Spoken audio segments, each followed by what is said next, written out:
Hello everyone and welcome to our session today. My name is Rahmatallah. I'm Director of Marketing at Sova, and I'd like to welcome you all to this session in conversation with my great colleague Lucie Ilbury.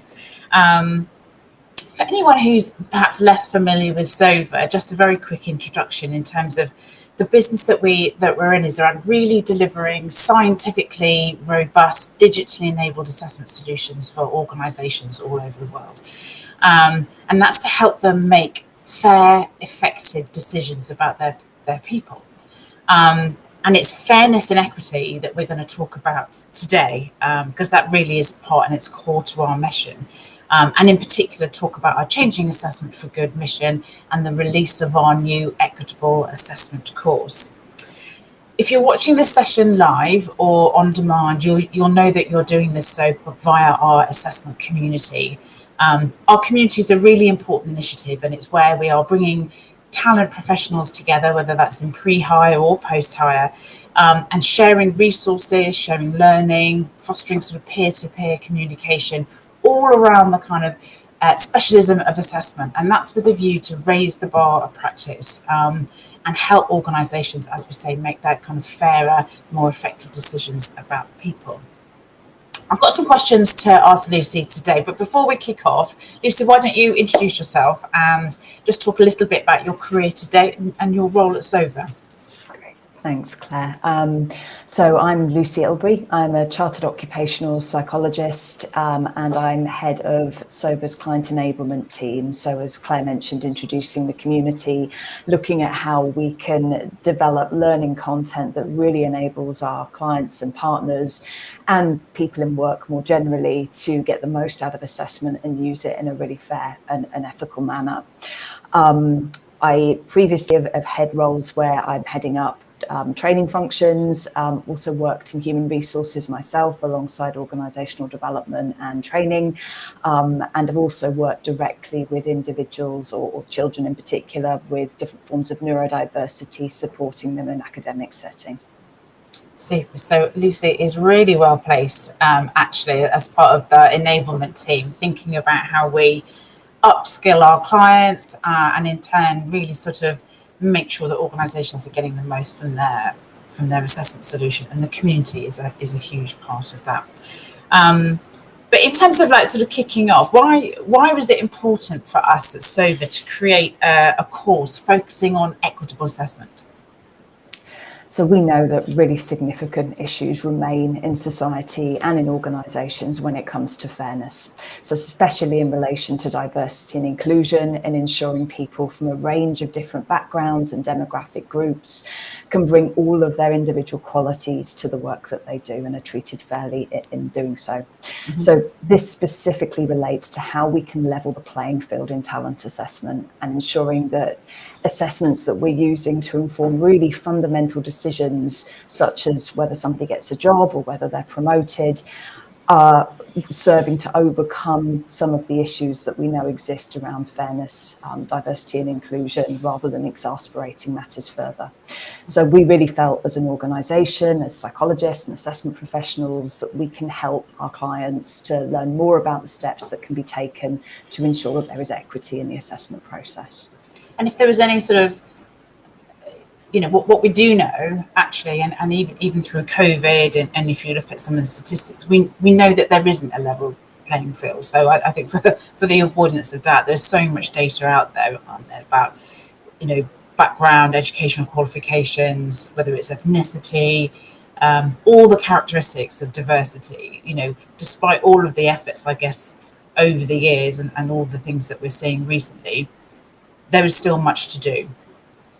Absolutely. And I think the distinction between diversity and inclusion is important here as well. So we discuss the theme throughout the course that actually this is moving beyond just the data when it comes to diversity and representation of people from different groups or backgrounds, to truly ensuring that people, whatever qualities they bring to the workplace and who they are as an individual, feel genuinely included as part of that process and ongoing, hopefully, as part of that organisation. Right. And terminology is important here, because actually we haven't, the course and the topic we're talking about, we've not talked about diversity in assessment. We've called it equitable assessment. So talk to me a little bit about what does equity mean, and why we called the course equity. Sure. So equity really relates to really recognising that people are not all the same, that they're not starting from the same position as human beings. We're wonderfully complex and have rich tapestries of life experience and background and qualities that we possess. So equity is really recognising that people aren't always starting from the same place. So when we look at an equitable process, it's not about making that process the same for everybody. It's recognising the starting position is different and recognising the steps that can be taken to, as we've referred to, level the playing field. So just to give you an example to bring that to life a little bit more, if we've got somebody, for example, that is neurodiverse and processes information in a different way, perhaps to other people, if we're using some form of assessment or process that requires them to think in a similar way to others, which is not characteristic of their thinking style, then we're potentially unfairly disadvantaging that candidate, especially if that tool that we're using isn't actually tapping into something that's fundamental to the role. So maybe that individual was a really good fit to all other aspects of the role, and just the process that we've designed and applied has resulted in them not performing as well as they might do otherwise. And that's interesting, isn't it? Because everything we learn around objective assessment and consistency and putting in place that same process for everybody kind of rather jumps through that, doesn't it, in terms of whether it's in a recruitment process, if you think about graduate recruitment as an example, that's a really good one in terms of people's different backgrounds, different opportunities. What we're saying here is actually it's about recognising that people don't start at the same point, and therefore what does that mean in terms of, are you inadvertently putting those barriers or hurdles into place that you are otherwise missing out on really good talent or narrowing your talent pool? Absolutely. Although I would sort of emphasise, when we look at the validity piece from a psychological or psychometric perspective, actually I think all this is us still very much encouraging those best practice principles of assessment, but taking a broader view when it comes to what it takes to perform a role effectively and the way that we use assessments. So all too frequently the assessments that are applied are indirectly discriminating or adversely impacting somebody on a basis of a quality that actually, when you really look at the role in a broad sense, isn't important to performance.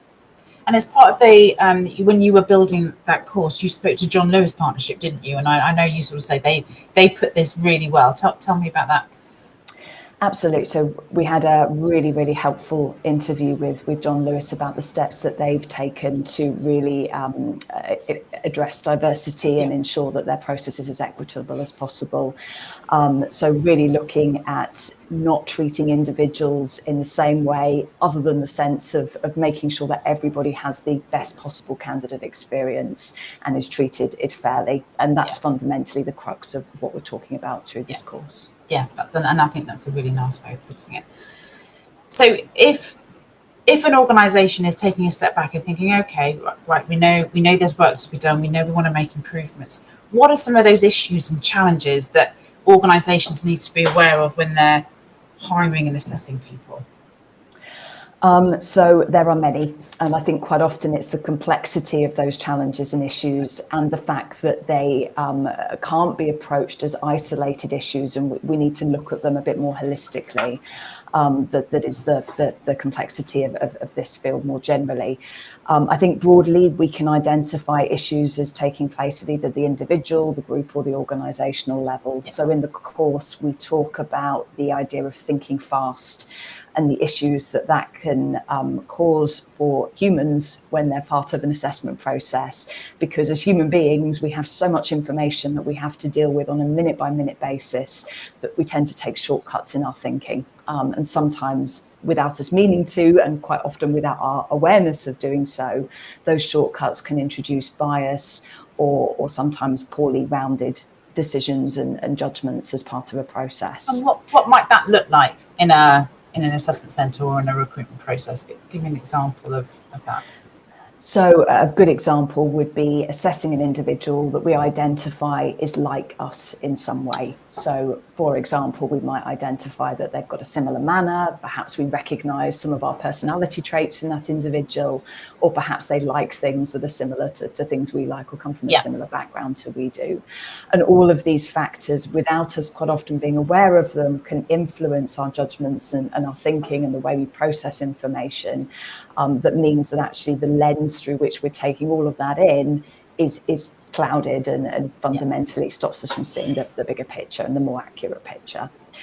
Moving beyond the individual, I think quite often the social psychology angle is also really important. So if we look at some of the impacts of group dynamics and the way that those can sometimes impact decision making. So just to scale up that issue of the individual assessor observing a candidate and the biases that might take place there, those can actually become even more of a significant challenge when we look at how groups operate. And the fact that sometimes individual level biases can actually be significantly aggravated in a group context, particularly if we identify with the group that we're part of, and particularly when there are social norms and ways of behaving, which we really identify and recognise as part of who we are. So again, the course discusses some of these different issues, which can actually influence organisational process more widely as well. And that's, it's a real challenge, isn't it, for an organisation? And like I think you said at the beginning, your first point was it's complex and there are many points of weakness. And so I guess when we've worked with clients as well, and we often see there's no shortcut solution to some of this. It's a systematic approach we need to take, and actually that's what we base the course on, is a kind of multi-action awareness, but at different levels in that organisation, rather than perhaps a short-term quick fix, put everyone through a conscious bias training, for example, which we see well publicised, and whilst I think has a role actually in terms of raising awareness and making people aware. But I guess in terms of sustainable, meaningful change, the answer is rarely going to be a single intervention. So it's just more difficult, I think, is where we got to. Absolutely. And I think, as you say, Claire, it's that sort of more systemic, strategic view on the issues and how they interact that actually is the crux of the problem and the challenge, but also the opportunity.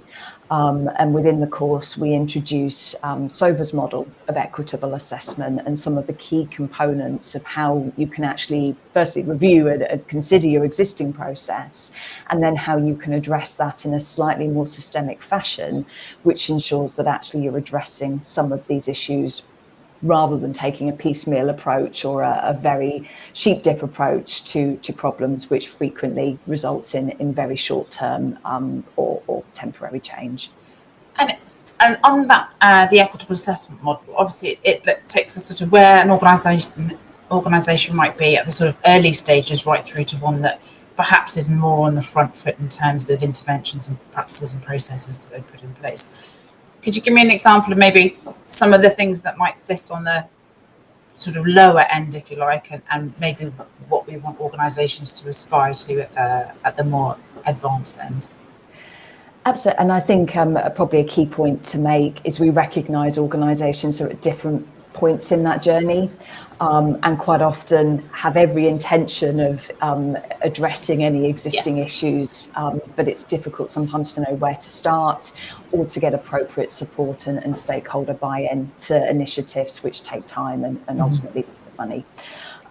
So just to give you an example of this, someone or an organisation that perhaps is relatively early on in that journey perhaps may have started to introduce some structure to their assessment process. They're perhaps using methods like interview, which obviously are a slightly more traditional assessment method. They may have even some form of interview skills training or assessor training. If we then look at the other end of the spectrum, where we've got an organisation that has invested a lot in this area and has really moved along that maturity curve, they're probably introducing things like blind screening, where we're removing certain types of information that can sometimes bias and influence decision very early on in the process. Like the name of an applicant. The name of an applicant, absolutely, or the educational institution that somebody attended as another example. Likewise, I think one of the biggest opportunities for organisations over the coming years is leveraging technology and data as effectively as possible, because it can really help to mitigate some of the human biases that can sometimes be apparent in the assessment process. And the course really explores that theme as well, and looks at how data can be leveraged in a really ethical and effective way, and how things like machine learning and artificial intelligence can be designed and leveraged in an ethical and effective way to help to guard against some of the issues and risks to the diversity and inclusion and equitable assessment process. And I think actually, if you read a lot of the narrative that's talked about in terms of artificial intelligence and machine learning, some of those examples of where I always, and it's a common one, but you might even think of the Amazon example, where they were using machine learning to sort of automate the hiring decisions that have been made at Amazon. And of course, if it wasn't a sort of diverse working population and that was the data that they were feeding into the algorithm, they soon stopped it because of what their hiring decisions were showing going forward. So it's not the technology necessarily, it's what's been going on in terms of that learning, that training set of data. So I guess the fear is, and actually even a lot of the technology that's out there may be some sort of fear and trepidation. And I guess at Sova, we want to use it with purpose, you use it ethically, you use it with transparency. But talk to me a little bit about, I guess that's why the science bit's important, right? In terms of those two things coming together rather than using technology for technology's sake. Absolutely. And I think probably the key point here as well is, obviously behind all of the algorithms, behind all of the technology, there is still a human that's had involvement in creating those and in that process. So we really advocate and invest a huge amount in the evidence base behind the algorithms that we're using, in ensuring expertise, human expertise, psychology expertise that sits behind the way that those tools are applied, and then supporting our clients to implement and apply them in an ethical and effective manner. Because as you say, if it's used as a blunt instrument without appropriate thinking behind actually what it's doing and the way it's making sense of data and trends, which, as I said, ultimately comes back to an algorithm that an individual has created or human has created, then it will only serve to exasperate issues rather than actually help to overcome some of the risks that we know exist. What are the, obviously it's still quite emergent, but what are some of the ways that we're looking at using machine learning in our assessment process through a sort of diversity and inclusion lens? So maybe to pull on a couple of examples. So one would be video interview capability. Video interview obviously has become an absolutely fundamental tool in any assessment process in light of the pandemic and the increasing demand for remote assessment. However, it can pose some real issues because we quite often see biases creep in terms of perhaps how a candidate presents to camera, as well as some of the demographic and group differences that can exist in any face-to-face assessment. Likewise, it may be the use of language or accents, for example, which can sometimes unduly influence assessor judgments and ratings. So we can actually convert the text that's shared in a video interview to a written format, which can then be assessed via machine learning and AI capabilities to help to pull out some of the key themes that somebody is articulating in their response, which again is just minimizing some of the forms of bias and risk that we can find to equitable assessment otherwise. So what they say, not how they say, or like facial analysis or sentiment analysis. And it's, I think, you and I both worked in the industry for quite a long time. And if I look back, the impact of technology presents our science with challenges along the way. And I remember even that transition from going from paper and pencil, using on a PC, or like even just putting assessment online. There are big questions that you need to ask. But actually, fundamentally, we were still writing algorithms because it's the scoring methodology that we deploy all the way along. So that was back in, sort of 2000. So I think it's been cautious, but looking at where the opportunities are and then being able to monitor that and make sure you're not, like we said already, that humans are often the weak point in the process. So I think there are opportunities to combine those two, but in a transparent and ethical way, So I think there's still more to come, I think, on this topic, but it's really exciting. Absolutely, and I think it's being mindful in the way that those algorithms are written. We've actually got an interview with our head of product and head of innovation as part of the course, which talks about some of the considerations when it comes to writing those algorithms. So Nicola Tatham and Tony Lee, who are real experts in this space, and I think really share some useful ideas for actually how to get this right, which too frequently is missing when AI is being applied. So who would you say that this course is aimed at? So we've designed the course really for talent professionals, assessment professionals. So anybody that is utilising assessment in the work that they do. Likewise, I would probably say that leaders would find this course interesting. Anyone that has an interest in diversity, inclusion and fairness when it comes to people in organisations. So really, we talk about the theme of how to take a more strategic view, as you've mentioned, Claire, and specifically looking through the lens of the assessment process. We've also got a complimentary questionnaire as part of the course, so you can actually go through and complete that survey to look at where your organisation might measure up in relation to Sova's model of equitable assessment, and you'll then be sent a report which pulls out some of the likely strengths that your organisation has, as well as potentially some areas for improvement, along with sort of the practical guidance and next steps of what you may want to consider. And I would also encourage people to reach out to us. So if upon receiving your report, you'd like to have a conversation with a psychologist and just think through what your next steps may be, we'd love to talk to you and look at how we can help.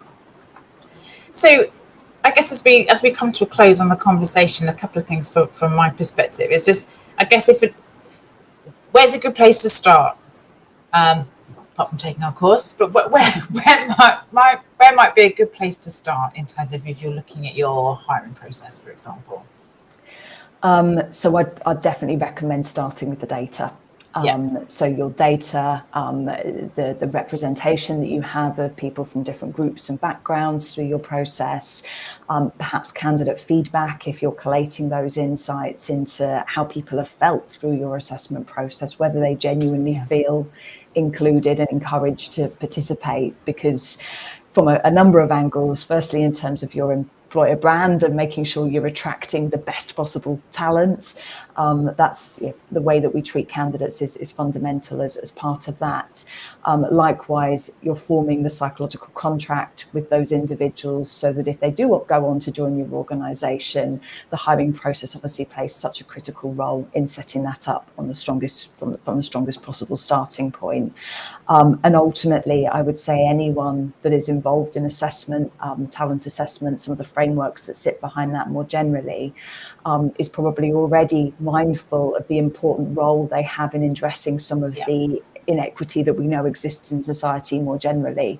Because actually, if we can ensure that the way that people apply for roles, the way they're treated when they're in organisations, the way we approach promotion and development and succession planning is as fair as possible, that's actually ultimately helping us to level the playing field in society more broadly. Yeah, and that's really nicely put. And I think actually in terms of our mission at Sova around changing assessment for good, that really sits at the heart of it. So I guess just in terms of closing off the conversation, and I think hopefully what you'll get a sense of, what we're trying to do is turn intention into action. And so the course is really aimed at that. It's free to register. It sits on our community. We really encourage everyone, not just it's for you and your teams. The community is a really good place to engage in that conversation, start a conversation and sort of share learning, as well as access the course and all the resources that are available. The module 3 is where the equitable assessment evaluation sits. And I would just like to kind of massive thank you to Lucie, not just for the conversation today, it's been really good, but also for putting together the course. We're really proud of it and we're really excited about the potential impact. Our community platform is our sort of increasingly important hub for where we just talk all things assessment. So you'll find events and other resources that we're doing. I think our next event might be with our CTO, Jarrett Hardy, in August, August the 26th. He's going to be talking about a roadmap, and actually some of the things that we've been talking about today really link to what's coming down the pipe on our roadmap, particularly the kind of application, how we see the opportunity for using machine learning. But I won't steal his thunder on that. I'll bring it to a close. Lucie, thank you so much. Thanks to everyone for listening, and we will see you soon. Thank you.